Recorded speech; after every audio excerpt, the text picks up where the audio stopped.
تو ہمارا تو ایمان ہے، عقیدہ ہے کہ زمانے کے امام زندہ ہے، موجود ہے، اور نہ صرف یہ کہ موجود ہیں بلکہ وہ ہمارے اعمال پر شاہد بھی ہیں، گواہ بھی ہیں، ہمیں دیکھتے ہیں، ہماری باتیں سنتے ہیں، ہمارے عریضوں کو پڑھتے ہیں، ہمیں جواب دیتے ہیں۔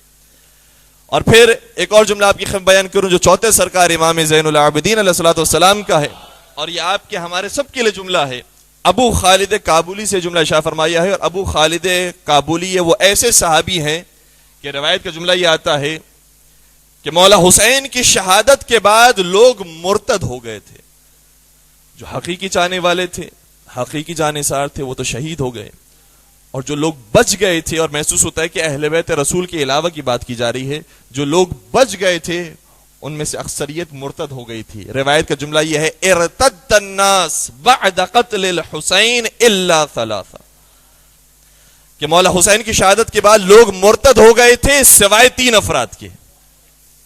ان 3 افراد میں سب سے پہلے کون ہے؟ ابو خالد کابلی، اور پھر یحییٰ بن ام طویل اور جبیر ابن مطعم۔ یہ 3 افراد وہ تھے کہ جو خاص الخاص صحابی ہیں چوتھے سرکار کے۔ چوتھے سرکار ارشاد فرما رہے ہیں ابو خالد کابلی سے، فرماتے یا ابا خالد، اے ابو خالد یاد رکھو، ان اہل زمان غیبتہ القائلین بامامتہ والمنتظرین لظہورہ افضل اہل کل زمان۔ فرماتے یاد رکھو اے ابو خالد کابلی، وہ افراد کے جو آخری زمانے میں پیدا ہوں گے اور ہمارے آخری فرزند کی غیبت میں انتظار کر رہے ہوں گے اور ان کی امامت پر یقین رکھنے والے ہوں گے، یہ ایسے شیعہ ہوں گے جو باقی تمام زمانوں کے شیعوں سے فضیلت رکھتے ہوں گے۔ تو انسان اپنے قدر و قیمت کو محسوس کرے کہ آج کے دور کے اندر غیبت امام زمانہ میں ہم وجود امام زمان پر اعتقاد رکھے ہوئے ہیں، تو ہر زمانے کے مومن سے، ہر زمانے کے شیعہ سے افضل ہیں۔ اور یہ ایک مقام پر روایت نہیں ہے، روایت اس طرح کی بہت ساری ہیں۔ پیغمبر اکرم حضرت محمد مصطفیٰ صلی اللہ علیہ وآلہ وسلم نے بھی ارشاد فرمایا ہے، تفصیلی روایت ہے، بس میں ایک جملہ عرض کروں گا، نوجوان دوست اگر اس کو سرچ کرنا چاہیں تو دیکھیے گا۔ نبی اکرم نے ایک مرتبہ اپنے اصحاب کے مجمع کے اندر مخاطب ہو کر فرمایا ای الخلق اعجب الیکم ایمانا، تم بتا سکتے ہو کہ کون سی ایسی مخلوق ہے جس کے ایمان لانے پر تمہیں تعجب ہوا؟ تو صحابہ عرض کرتے ہیں کہ یا رسول اللہ ہمیں فرشتوں کے ایمان لانے پر تعجب ہے۔ کہتے فرشتے ان کے ایمان لانے پر تعجب ہے، انہوں نے جو حکم دیا گیا ہے ویسے ہی کام کرتے ہیں۔ کسی کو قیام کے لیے کھڑا کر دیا گیا وہ قیام میں ہے، جس کو رکوع کے لیے کھڑا کیا وہ رکوع میں ہے، جس کو سجدے کے لیے کھڑا کیا وہ سجدے میں ہے، جسے جو حکم دیا گیا ہے ویسی اطاعت کرتے، اس کی مخالفت نہیں کرتے ہیں۔ نبی اکرم کا جواب یہ تھا اے صحابہ، اے میرے جانثارو، تمہیں کیا ہو گیا ہے؟ کہاں فرشتوں کے ایمان کی تم بات کرتے ہو؟ ارے فرشتے تو وہ تھے جن کے اوپر پروردگار کی مستقیم وحی نازل ہوتی تھی، اگر وہ ایمان نہ لائیں گے تو تم اور ہم ایمان لے کر آئیں گے، تو تمہیں ان کی ایمان لانے پر تعجب ہو رہا ہے۔ پھر عرض کرنے لگے کہ کیا انبیاء وہ ہیں کہ جن کے ایمان لانے پر تعجب ہونا چاہیے؟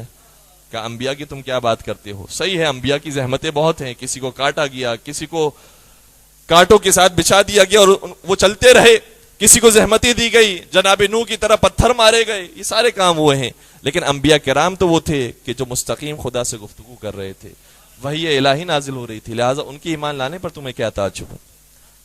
اب سنیں گے ان کا جواب کیا تھا۔ کہنے لگے فنحنو، پھر آپ کو ہمارے ایمان لانے پر تعجب ہوگا کہ ہم ایمان لے کر آ گئے۔ پیغمبر اکرم نے ان کے جواب میں ارشاد فرمایا بھائی تم ایمان نہ لاؤ گے تو کون ایمان لائے گا؟ تم تو مجھے دیکھ رہے ہو، تم نے تو میرے اخلاق کو دیکھا ہے، میری نمازوں کو دیکھا ہے، میری زندگی کو دیکھا ہے، اگر تم ایمان نہیں لاؤ گے تو کون ایمان لے کر آئے گا؟ صحابہ کرام عرض کرتے پھر تو ہم پریشان ہو گئے، آپ بتائیے پھر کون سی ایسی مخلوق ہے جس کو آپ تعجب کر رہے ہیں کہ ان کے ایمان لانے پر ہمیں تعجب ہے؟ تو فرمانے لگے ایک قوم ایسی ہے جو ہمارے بعد پیدا ہوگی، وہ تم نہ ہوگی، وہ تمہاری اولاد نہ ہوگی، وہ بہت بعد کی قوم ہوگی، وہ ہمیں نہ دیکھے گی، ہماری آل کو نہ دیکھے گی، صرف لکھی ہوئی عبارتوں کو دیکھے گی اور ہم پر بھی ایمان لے کر آئے گی، خدا پر بھی ایمان۔ آج کے زمانے میں اگر کوئی ایمان لے کر آیا ہے اور نبی اکرم پر ایمان ہے، آل رسول پر ایمان ہے، زمانے کے امام پر ایمان ہے، تو یہ سب سے بہترین مومن ہے جو ہر زمانے کے مومن کے مقابلے میں بہتر ہے۔